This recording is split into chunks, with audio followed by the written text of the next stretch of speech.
तो हेलो दोस्तों, आज हम लोग बात करने वाले 10th क्लास बायोलॉजी 7वां चैप्टर है आपका। ये ऐसे ऐसे बायोलॉजी का दूसरा चैप्टर है नियंत्रण एवं समन्वय। तो पिछले पार्ट में हम लोग सीखे थे जैव प्रक्रम के बारे में जाने थे। अब नियंत्रित कैसे होता है या मानव बॉडी नियंत्रित कैसे होता है, तो इसके बारे में इस पार्ट में है। तो सबसे पहले चलते हैं, शुरू करते हैं दोस्तों। कहते हैं कि सभी सजीव अपने पर्यावरण में हो रहे परिवर्तनों के अनुरूप अनुक्रिया करते हैं। सजीव जो होते हैं वो पर्यावरण जैसे जैसे परिवर्तित करता है उसी हिसाब से उनकी क्रियाएं होती है, शारीरिक भी और भौतिक तौर पे भी। पर्यावरण में हो रहे परिवर्तन जिनके अनुरूप सजीव अनुक्रिया करते हैं वो उद्दीपन कहलाता है। जैसे अगर मान लेते हैं कि गर्मी का मौसम है, तो गर्मी के मौसम में क्या होता है कि हमें पसीना आने लगता है, तो ये हमारे शरीर के द्वारा किया गया क्या है, अनुक्रिया है। गर्मी एक पर्यावरणीय अनुकूलन है, परंतु गर्मी लगने के बाद जो हमारा पसीना निकला ये अनुक्रिया है, और ये से हम क्या कहेंगे, जो शरीर में परिवर्तन आया या शरीर की गतिविधियों में परिवर्तन आया इसे हम उद्दीपन कहेंगे।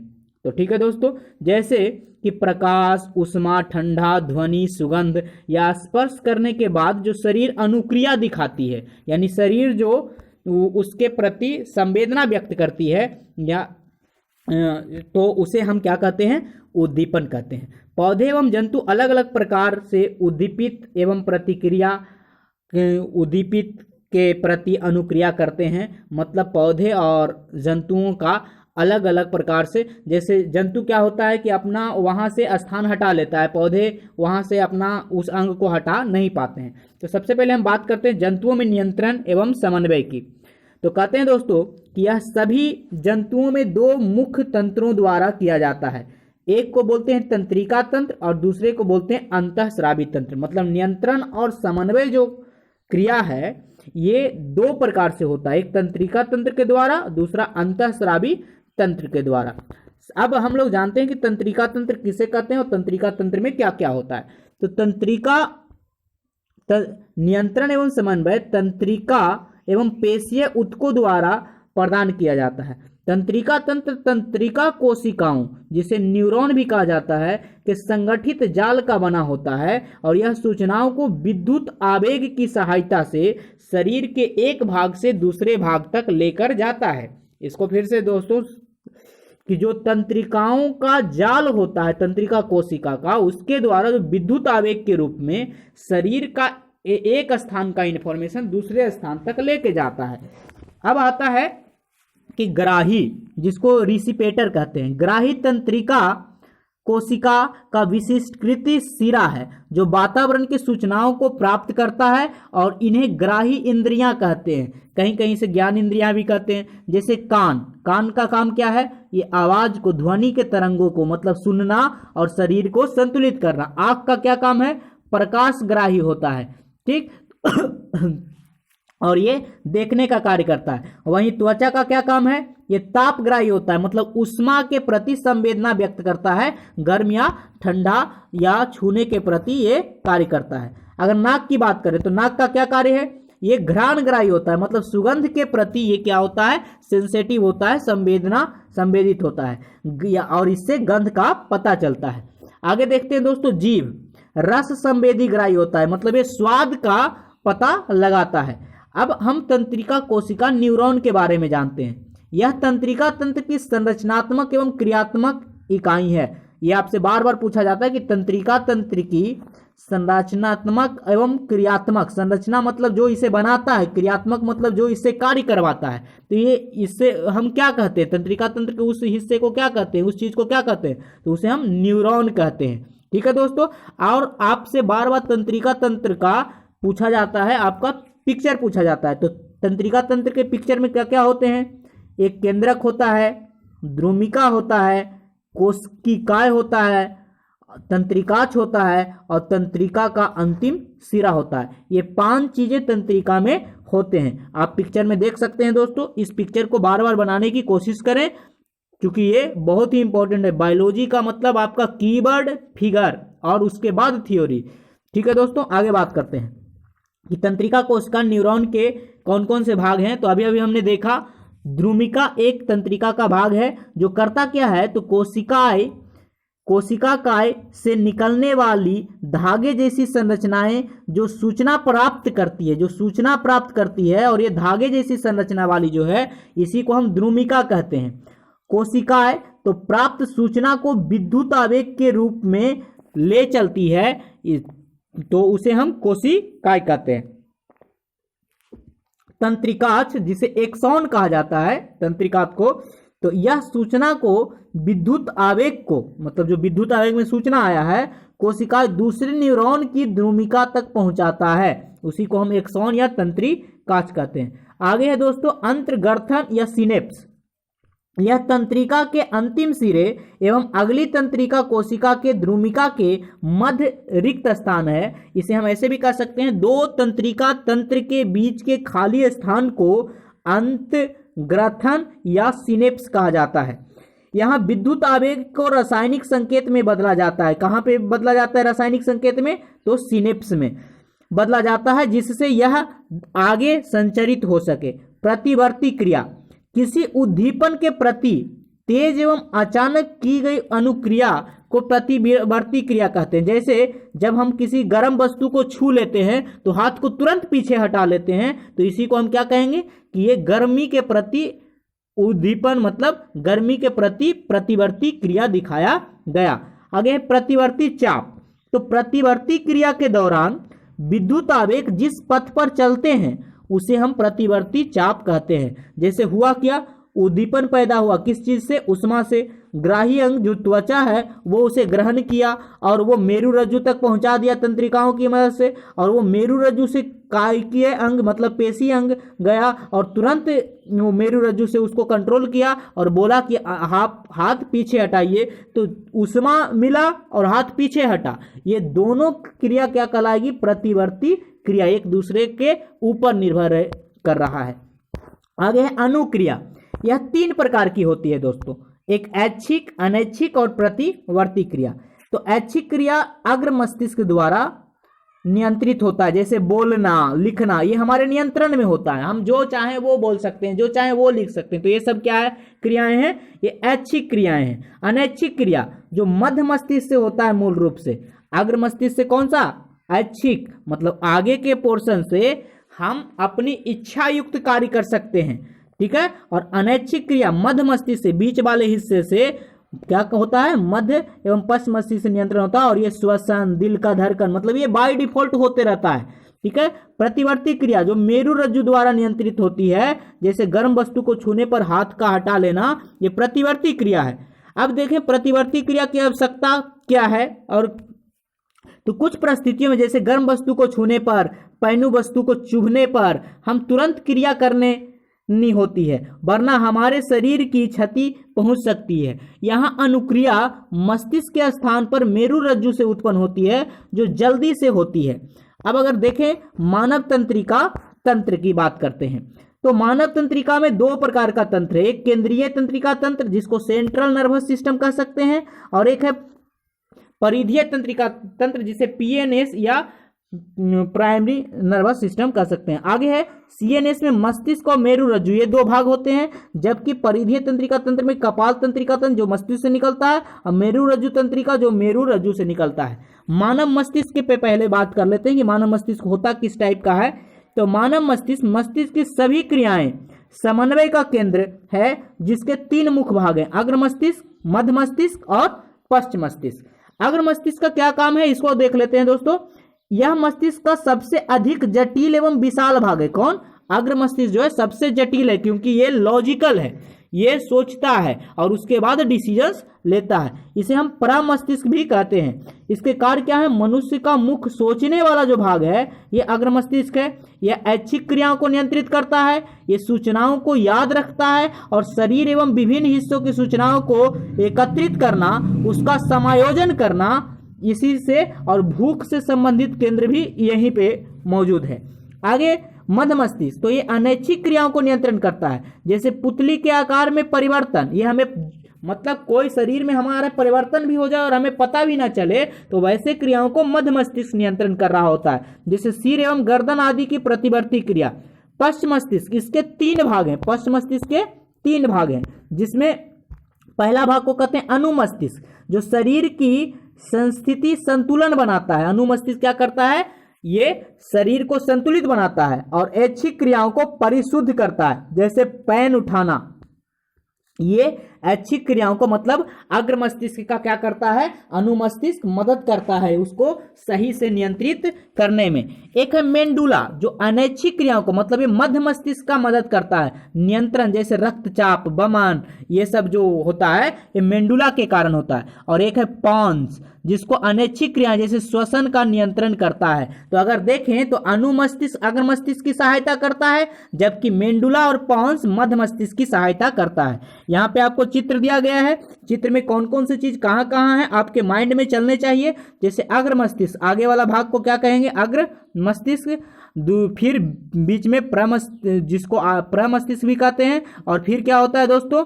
फिर होता है हमारा मध्य मस्तिष्क और उसके बाद होता है पश्च मस्तिष्क। तो अगर देखें तो इसमें कौन कहाँ पे है आप आसानी से देख सकते हैं। ये आपका ऊपर वाला भाग अग्र मस्तिष्क है, ये बीच वाला जो दिख रहा है ये मध्य मस्तिष्क है, और ये नीचे वाला भाग क्या है?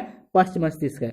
तो अग्र मस्तिष्क ऐच्छिक क्रियाएं और मध्य मस्तिष्क क्या कर रहा है? अनैच्छिक क्रियाएं। तथा उसके साथ साथ जो नीचे का पश्च मस्तिष्क है वो क्या करता है? अग्र मस्तिष्क और मध्य मस्तिष्क का क्या करता है? सहायता करता है। और अगर यहाँ देखें तो कुछ कुछ ग्रंथियां हैं, जैसे हाइपोथैलेमस पीयूष ग्रंथि जो पश्च मस्तिष्क में होता है, पॉन्स, मेंडुला, अनुमस्तिष्क, मेरुरज्जु, मध्य मस्तिष्क, कपाल, प्रमस्तिष्क और अग्र मस्तिष्क, ये सब क्या है? मस्तिष्क के भाग हैं। आगे दोस्तों, मस्तिष्क एवं मेरुरज्जु की सुरक्षा। तो कहते हैं कि मस्तिष्क जो होता है, मस्तिष्क एक हड्डियों के बॉक्स में अवस्थित होता है। कहाँ अवस्थित होता है? हड्डियों के बॉक्स में। और बॉक्स के अंदर तरल पूरित गुब्बारे में मस्तिष्क मतलब तरल से पूरित, तरल पूरित मतलब तरल से पूरित मतलब लिक्विड से पूरित पूरा भरा हुआ गुब्बारे में मस्तिष्क होता है, जो प्राघात मतलब चोट लगने को अवशोषित कर लेता है और इस कारण से हमारा मस्तिष्क बच जाता है। मस्तिष्क बहुत नाजुक होता है। तो ये खोपड़ी के अंदर कह सकते हैं। मेरुरज्जु, मेरुरज्जु की सुरक्षा केसरुकु दंड या रीढ़ की हड्डी द्वारा की जाती है। मतलब जो मेरुरज्जु होता है वो कहाँ होता है? रीढ़ की हड्डियों के बीच होता है। अब तंत्रिका उत्तक एवं पेशी उत्तक के बीच समन्वय कैसे होता है? तो सबसे पहले तो ज्ञान इंद्रियां जो होता है उसमें उद्दीपन उत्पन्न होता है, और वो किसके द्वारा? तो संवेदी तंत्रिकाओं के द्वारा केंद्रीय तंत्रिका तंत्र मतलब मस्तिष्क तक सूचना प्राप्त करता है और संशोधित कर उसके अनुक्रिया लेता है। और उसके बाद क्या होता है? प्रेरक तंत्रिका तंत्र जैसे पेशी उद्दक, ये पेशी संकुचन की क्रिया करता है, उसके बाद पेशी संकुचन के द्वारा अनुक्रिया संपादित होता है और इस प्रकार से हमारी नियंत्रण होती है। अब है विद्युत संकेतों के द्वारा यह कार्य होता है। किसके द्वारा? विद्युत संकेतों के द्वारा। तो तंत्रिका तंत्र की सीमा है, तो विद्युत संवेग केवल उन कोशिकाओं तक पहुंच सकता है जो तंत्रिका तंत्र से जुड़े हैं। मतलब ये उन्हीं से संबंधित हो सकता है जो तंत्रिका तंत्र से जुड़े हुए हैं। इसीलिए एक बार विद्युत आवेग उत्पन्न करने के बाद कोशिका नया आवेग उत्पन्न करने से पहले अपनी कार्य विधि सुचारू रूप करने के लिए समय लेती है और कोशिका लगातार आवेग उत्पन्न नहीं कर सकती है। ये चीज याद रखें। इसीलिए क्या होता है कि मस्तिष्क ज्यादा तेजी से किसी चीज को नियंत्रित नहीं कर पाता है। आगे दोस्तों, पौधे में कोई तंत्रिका तंत्र नहीं होता। हमारे अंदर तो तंत्रिका तंत्र होता है, परंतु पौधे में कोई तंत्रिका तंत्र नहीं होता। तो अभी अभी हम जो पढ़ रहे थे वो क्या था?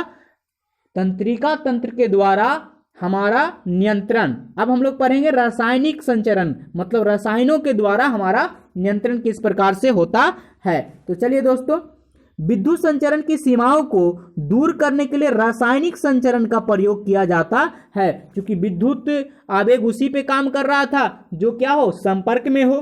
परंतु इस चीज से थोड़ा आगे बढ़ते हैं तो नियंत्रण करने के लिए हम लोग रसायनों का भी प्रयोग करते हैं। अब हम पौधे में समन्वय की बात करते हैं कि पौधे में जो गति होता है, तो इसमें पौधे में गति वृद्धि का गति पर निर्भर न होना और वृद्धि पर निर्भर गति, उद्दीपन के लिए तत्काल अनुक्रिया जो उत्पन्न होता है कैसे होता है, तो वृद्धि पर निर्भर न होना एवं पौधे विद्युत रासायनिक साधन का उपयोग कर सूचनाओं को एक कोशिका से दूसरे कोशिका तक पहुंचाते हैं।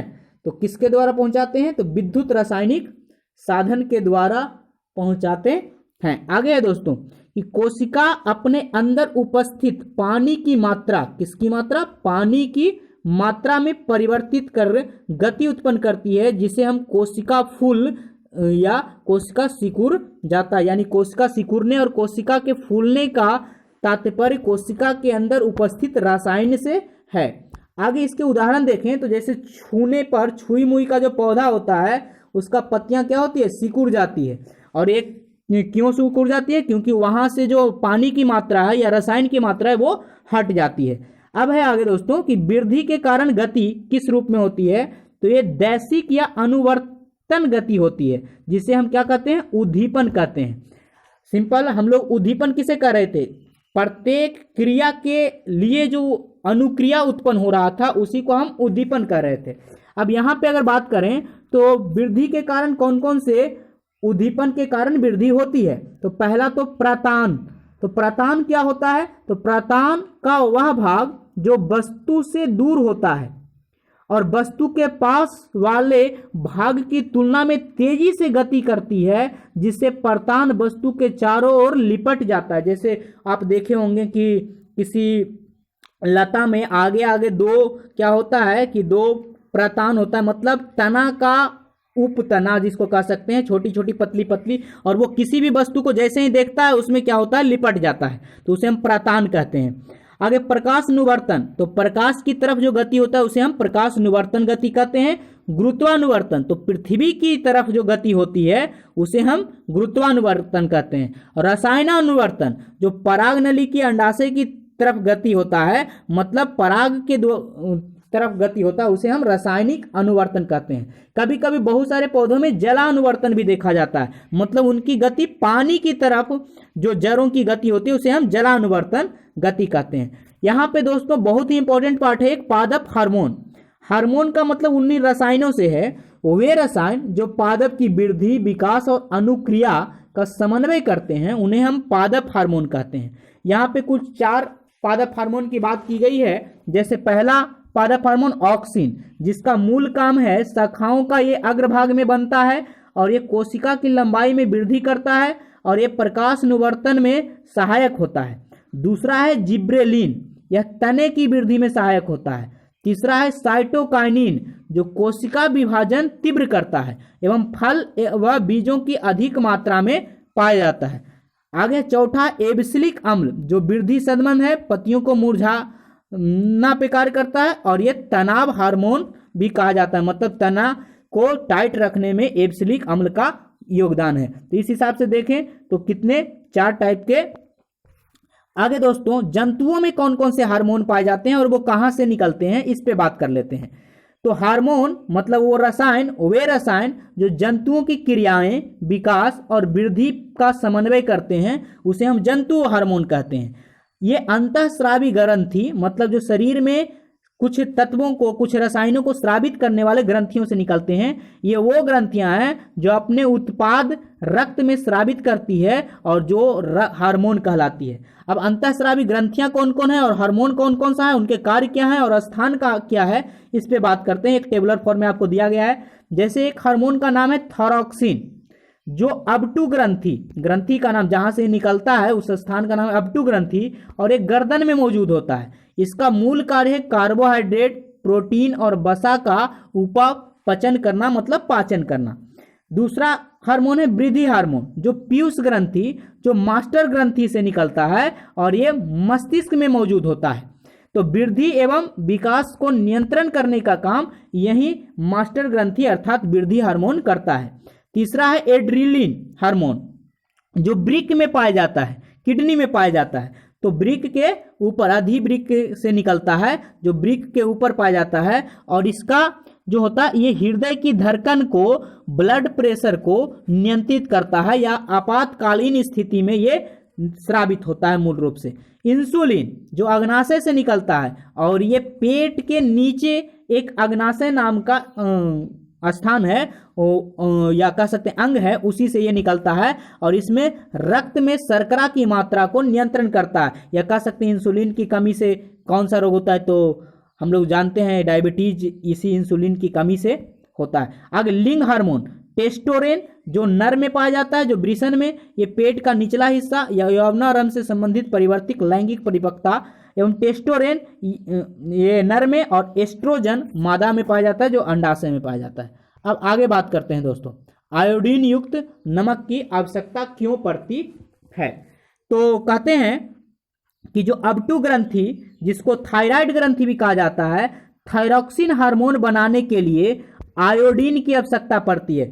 थायरॉक्सिन हार्मोन बनाने के लिए आयोडीन की आवश्यकता पड़ती है और ये थायरॉक्सिन कार्बोहाइड्रेट, वसा, प्रोटीन के उपापचयन को नियंत्रण करता है, जिससे शरीर में संतुलन वृद्धि हो सके। अतः अबटू ग्रंथ के सही रूप से कार्य न करने पर सही रूप से कार्य करने के लिए आयोडीन की आवश्यकता होती है। आयोडीन की कमी से गला फूल जाता है और जिसे गाइटर बीमारी कहते हैं, गलफुल्ली बीमारी भी इसे कहा जाता है। एक है मधुमेह, जिसको डायबिटीज कहते हैं। इस बीमारी में रक्त में शर्करा बढ़ जाता है और इसका कारण है अग्नाशय ग्रंथि से जो स्रावित इंसुलिन हार्मोन है, इंसुलिन की कमी के कारण ऐसा होता है। तो इंसुलिन में रक्त में शर्करा के स्तर का नियंत्रण करने का कार्य करता है। इसका निदान है इंसुलिन हार्मोन का इंजेक्शन लिया जाए। इसके बाद है पुनर्भरण क्रिया। हार्मोन का अधिक मात्रा या कम मात्रा को स्रावित होने से शरीर पर हानिकारक प्रभाव पड़ता है और इसी को हम क्या कहते हैं, पुनर्भरण क्रिया। पुनर्भरण क्रिया यह सुनिश्चित करती है कि हार्मोन सही मात्रा में सही समय पर स्रावित हो रहा है या नहीं। जैसे उदाहरण के लिए रक्त में शर्करा के नियंत्रण की विधि की अगर बात करें तो ये क्या है दोस्तों, ये है जैसे रक्त में जब शर्करा की मात्रा बढ़ जाती है तो अग्नाशय द्वारा संसूचित किया जाता है और इंसुलिन का स्राव होने लगता है और जिससे क्या होता है, रक्त में शर्करा की मात्रा घट जाती है और अग्नाशय द्वारा जैसे ही घटती है तो अग्नाशय क्या करता है, इंसुलिन का स्रावित करना बंद कर देता है। और इस हिसाब से तो ये इस फिगर में, इस डायग्राम में आपको पूरी तरह से दिखाया गया है।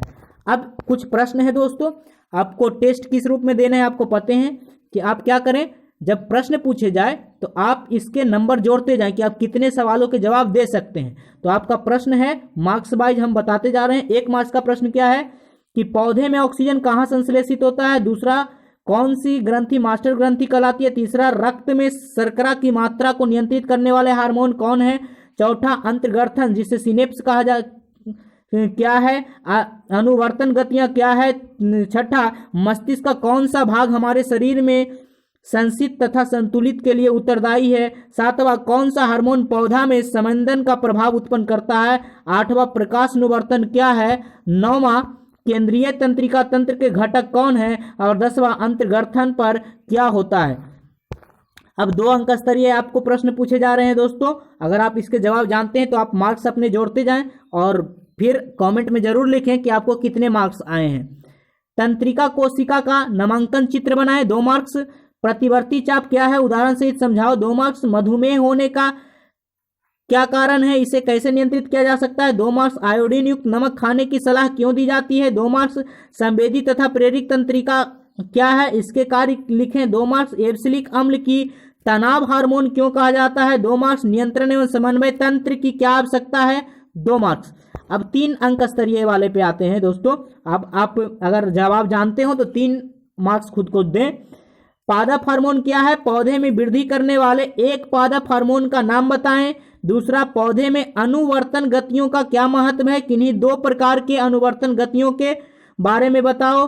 आगे चौथा है, हमारे शरीर में किस हार्मोन को आपातकालीन हार्मोन कहा जाता है। 5वां, हमारे शरीर में ग्राही कहाँ पर उपस्थित होता है, इनके कार्य लिखें। तो ये आपके 3 मार्क्स के थे। अब आपके 5 मार्क्स के जो क्वेश्चन है वो है, मानव मस्तिष्क का नामांकन चित्र बनाओ तथा इसके विभिन्न भागों एवं कार्यों को लिखें।